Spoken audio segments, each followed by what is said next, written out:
Good morning everyone. Ito palang gagawin natin dito mga par ay frosty. At ito pala ay involved sa electrical par, yung outdoor niya nga pinakapaglalagyan ng mga wire. Yan ang ginagawa ko dyan par. At ako'y bago pa lang din sa YouTube channel na to at sana'y maintindihan nyo ang voice over ko. Hindi pa ako gaanong biyasa din sa YouTube. Yun dyan par ay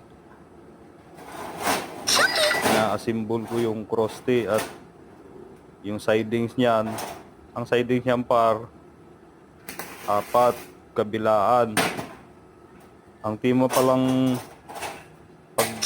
paghihinang namin dyan par ay yung mig inverter. Kanto-kanto yan par, may siding. Na-assemble ko yan.